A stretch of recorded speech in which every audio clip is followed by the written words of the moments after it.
19장 38절의 말씀입니다. 요한복음 19장 38절의 말씀.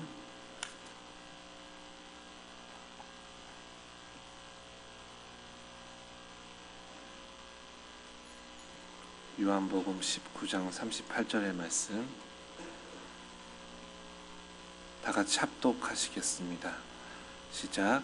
아리마대 사람 요셉은 예수의 제자이라.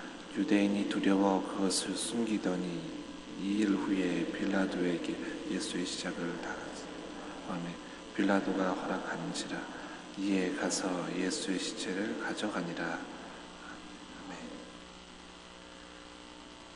마침내 주님께서 숨을 거두셨습니다. 십자가 위에는 차디차게 식어버린, 눈을 뜨고 차마 보기 어려운 주님의 시신이 여전히 매달려 있습니다. 그 주님의 시신을 수습하는 이가 하나 없습니다. 누가 와서 마무리를 해주었으면 좋겠는데 그럴 만한 사람들, 아니 그렇게 해야 되는 사람들 어디에 있습니까?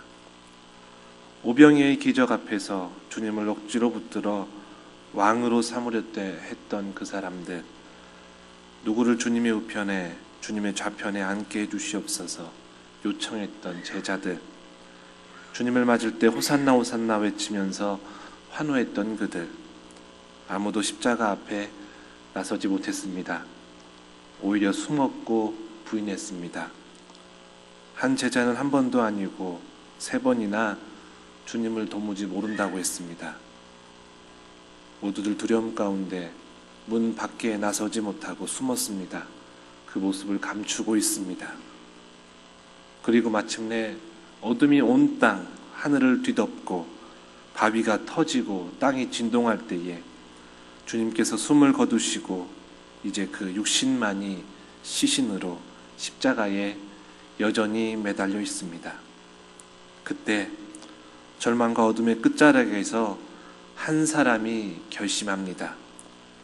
바로 아리마대 사람 요셉입니다.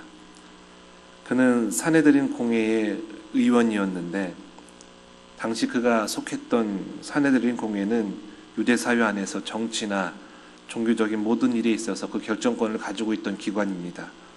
공회원의 정회원은 모두 70명이었고 모두 율법에 능통했고 그 행위를 인정받는 사람들이었습니다. 대제사장들, 그를 보조했던 제사장들, 율법학자들, 서기관들, 장로들, 그들이 그 무리에 속해 있었습니다. 제사장들을 비롯해서 공회의 일부 회원들은 예수님을 무슨 방도로 죽일까 그 전부터 궁리했고, 하지만 주님을 칠 증거를 찾지 못할 그런 상태에서 가룟 유다가 그들에게 등장하여서 예수님을 팔아 넘겼습니다. 그들 손에 먼저 잡혀 끌려가셨던 곳이 바로 사내들인 공회였습니다.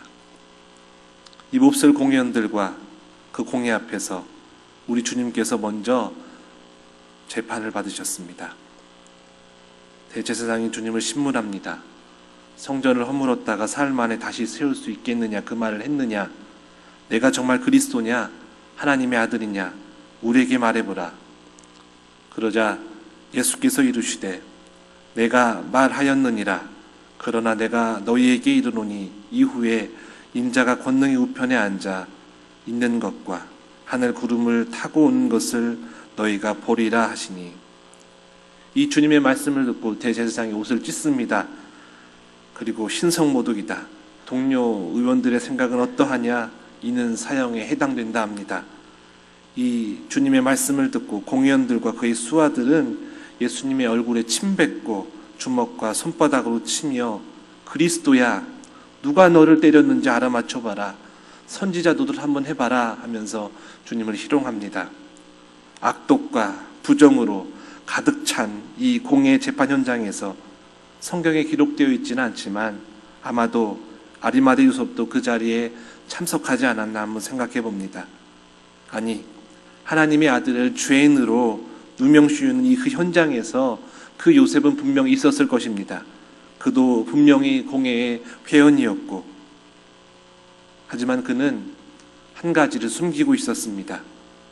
마태복음 말씀에 그도 예수의 제자라. 예수님을 전적으로 따랐던 한 사람 아리마대 요셉이었고 주님의 제자였습니다. 사랑하는 선생님이 지금 눈앞에서 누명 쓰고 온갖 모욕과 폭행에 시달리고 있습니다. 사형 선고를 받으시는 그 현장에 아리마대 요셉도 서 있었습니다. 두 눈 똑바로 뜨고는 도저히 참아 볼 수 없는 그 현장에서 공회원으로 주님을 판결하는 결정권을 가진 한 사람으로서 서 있었습니다. 하지만 그는 다른 공회원과는 달랐습니다.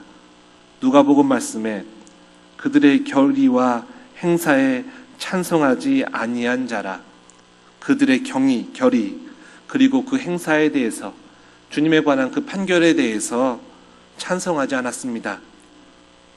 나름대로 이건 아니라고 반대도 했습니다. 가까운 사람들도 설득해 보았을 것입니다. 그는 아무런 증거가 없다.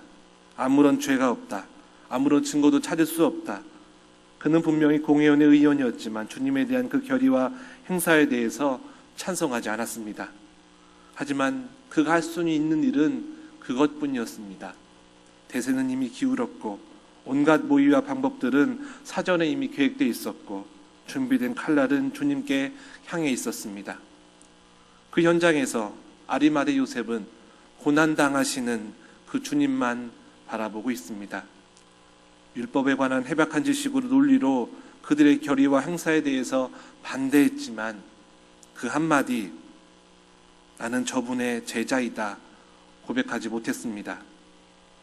요한복음 말씀에 아리마대 사람 요셉은 예수의 제자이나 유대인이 두려워 그것을 숨기더니 오히려 그 사실을 숨겼습니다. 주님을 비방하고 확대하는 저들이 아리마대 요셉에게도 두려운 존재였습니다. 주님을 추종했다 하여서 해가 있을까 봐 두려웠습니다. 그런 중에 마침내 빌라도의 최종 판결로 주님께서는 모진 고난을 당하시면서 십자가를 지고 골고다에 오르십니다. 골고다에 주님의 십자가가 세워지고 마침내 못 박히시며 그리고 숨을 거두셨습니다. 주님께서 숨을 거두시고 이제 그 60만이 시신으로 십자가에 여전히 매달려 있는데 누가 주님께서 그 숨을 거두셨는데 그 시신이라도 수습할 수 있을지, 이 물음이 던져지고 있는 마당에서 한 사람, 아리마대 요셉은 더 이상 자기 자신을 숨길 수가 없었습니다. 자기라도 나서지 않으면 안 될 상황임을 그가 알았습니다. 마침내 큰 결심을 하고 십자가의 구원의 역사 한 복판 위로 뛰어들었습니다. 자기 신분을 노출하고 그리스도를 증언하고 그분의 제자임을 드러냅니다. 그리고 이제 이렇게 요청합니다. 누가복음 말씀에 아리마대 사람 요셉이 와서 당돌이 빌라도에게 들어가 예수의 시체를 달라 하니, 아리마대 사람 요셉이 빌라도에게 들어갔습니다. 그리고 주님의 그 시신을 달라고 합니다. 머뭇머뭇거리거나 조심스럽게 이야기하지 않았습니다. 담대하게, 당돌하게 이 사실을 빌라도에게 이야기하면서 그 시신을 내어달라고 요청하는 것입니다. 그리고 빌라도의 허락을 받아 그 시신을 수습합니다. 이에 가서 매달려 있던 주님의 시신을 십자가 밑으로 내립니다. 성한 곳 하나 없는 차디찬 주님의 시신을 수습하면서 아마 슬피 울었을 것입니다. 세마포로 주님의 시신을 향품과 함께 쌉니다. 그리고 이제 아직 사람을 장사한 바 없는 바위에 판 무덤에 주님의 시신을 옮깁니다. 그리고 그 뒤에는 십자가 밑에서 끝까지 자리를 지킨 여인들이 뒤따라옵니다. 그리고 이제 그 무덤에 주님의 시신을 두면서 우리가 주님의 십자가와 그 아리마대 요셉을 보면서 깨닫는 세 가지가 있습니다.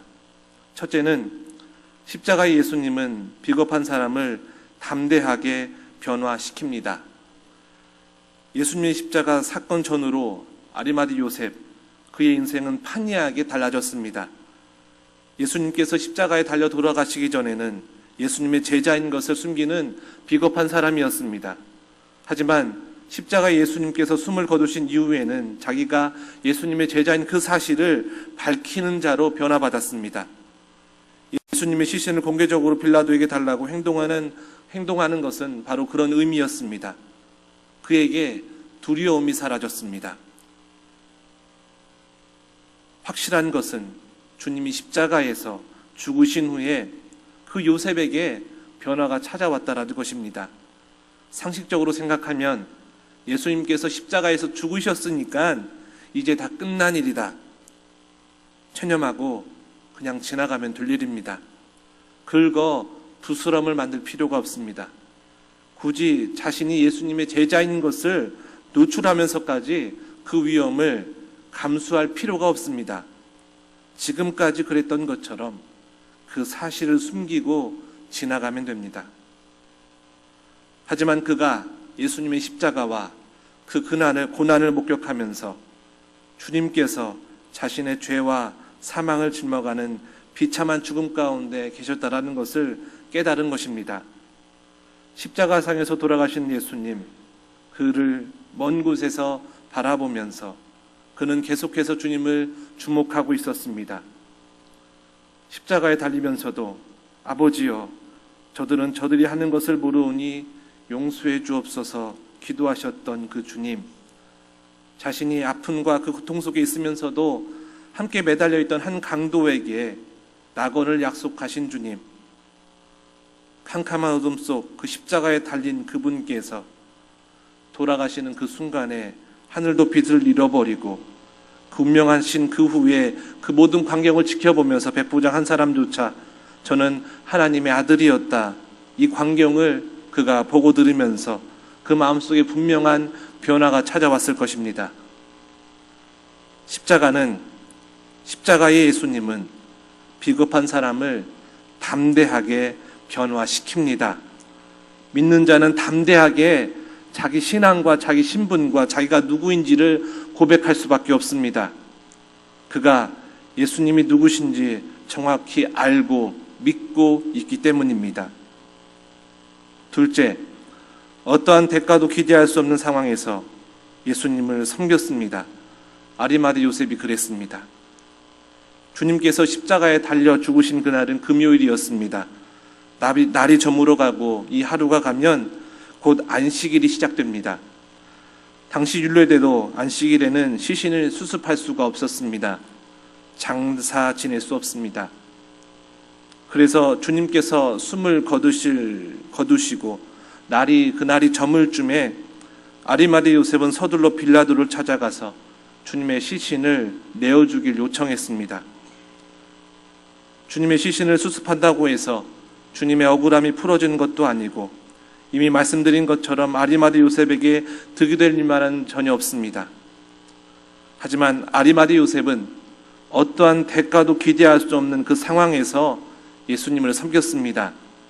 예수님을 믿는 사람으로서 아리마대 요셉이 지금 할 수 있는 그 일은, 주님을 향한 마지막 섬김은 주님의 시신을 수습하는 그 일이었습니다.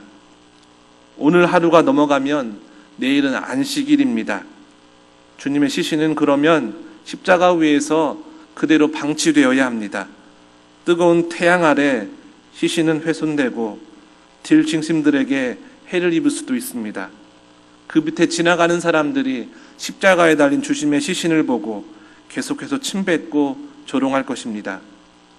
주님의 제자로서 주님의 그 시신이 방치되는 그 일말을 참아 볼 수가 없기에 주님의 그 시신을 내어달라고 담대하게 요청합니다. 그리고 빌라도의 허락하에 시신을 수습하고 주님을 그렇게 장사 지냈습니다. 주님을 섬기는 일에 있어서 믿는 자는 어떠한 것도 기대하지 않습니다. 주님께서 날 구원하셨기에, 나 때문에 그 십자가 위에 달려 돌아가셨기에 값없이 주신 구원의 은혜가 있는데 우리가 어떠한 대가를 바라며 주님을 섬기고 주님의 일을 하겠습니까? 값없이 주신 그 은혜 때문에, 그 구원의 은혜 때문에 십자가에 달리신 그 예수님을 보면서 아리마대 요셉이 할 수 있었던 그 섬김 마지막 섬김은 주님의 시신을 수습하는 그 일이었습니다. 우리가 날마다 섬기는 것은 주님께서 우리를 구원하셔서 그 은혜가 너무나 감사하여서 섬깁니다. 우리가 하나하나 주의 일, 교회 일, 주님과 관련된 일, 하나님의 일을 할 때에 값없이 주신 그 구원의 은혜에 감사하여서 섬기시는 저와 여러분들 되기를 원합니다. 셋째로, 십자가의 은혜를 경험하면 마지막 하나까지 아끼지 않습니다. 영원한 것을 선택했기 때문입니다. 아리마대 요셉은 앞에서 말씀드린 것처럼 공회의 회원이었습니다. 그가 속한 이 공회에서 예수님을 범법자로 붙잡았고 십자가성을 선고했습니다. 그런데 아리마대 요셉이 사형받은 그 예수님의 제자이다, 이 사실이 알려지면 잘못하면 지금까지 쌓아 올렸던 그 모든 지위와 출세의 담이 무너질 수 있습니다. 유대 사회에서 퇴출당하고 사람들에게 멸시와 천대를 받을 수 있습니다. 그럼에도 불구하고 그는 이 모든 위협을 무릅쓰고 주님 앞으로 나온 것입니다. 십자가의 은혜를 목격하고 경험하고 나니 주님을 위해 마지막 하나까지 다 버릴 수 있는 한 사람이 되었습니다. 이제 아리마대 요셉에게 남은 것은 가지고 있는 재산도 아니고 존경받는 공회원이란 자리도 아닙니다. 바로 나는 예수님의 제자이다. 나는 예수님의 십자가를 믿는 사람이다. 주님을 따르는 사람이다. 이것 한 가지만 남았습니다. 주님의 십자가 은혜를 경험했기에 아까운 것이 하나도 없습니다. 오직 영원한 것을 선택할 뿐입니다. 누가복음 말씀에 그는 유대인의 동네 아리마대 사람이요 하나님의 나라를 기다리는 자라. 그는 영원한 하나님의 나라를 기다리는 사람입니다. 예수님이 죽으셨고 그 모든 상황이 다 끝났다고 그는 생각하지 않았습니다. 주님의 죽으심을 보면서 그는 이제 하나님의 나라를 기다리고 있었습니다. 주님께서 공회에서 신문 받으실 때에 남기신 그 말씀을 분명히 그가 기억하고 있었을 것입니다. 마태복음 말씀에 내가 너희에게 이르노니 이후에 인자가 권능의 우편에 앉아 있는 것과 하늘 구름 타고 오는 것을 너희가 보리라 하시니, 아리마대 요셉은 주님의 제자로 주님께서 주신 그 말씀, 하나님 나라, 주님께서 임하실 다시 오실 그 나라를 바라보고 있었습니다. 영원한 것을 선택하고 그 결심을 지키며 하나님 나라를 기다리고 있었습니다.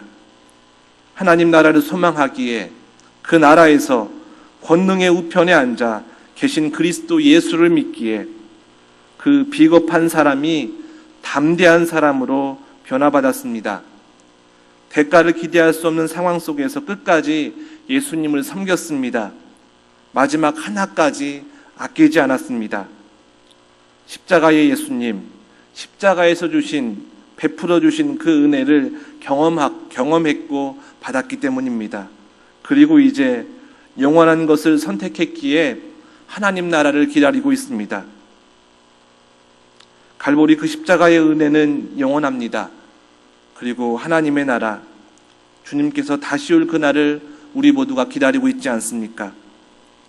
이 새벽에 우리가 주님의 고난을 묵상하면서 십자가를 바라보면서 주님, 우리가 하나님 나라까지 소망합니다.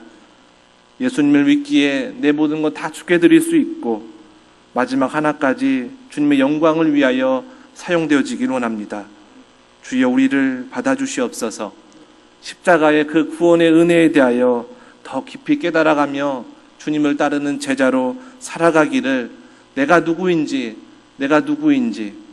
예수님의 제자로서 그 신분을 떳떳하게 증거하는 한 사람으로 살아갈 수 있도록 우리 모두를 인도하여 주시옵소서. 이것이 우리의 기도의 제목 되기를 원합니다.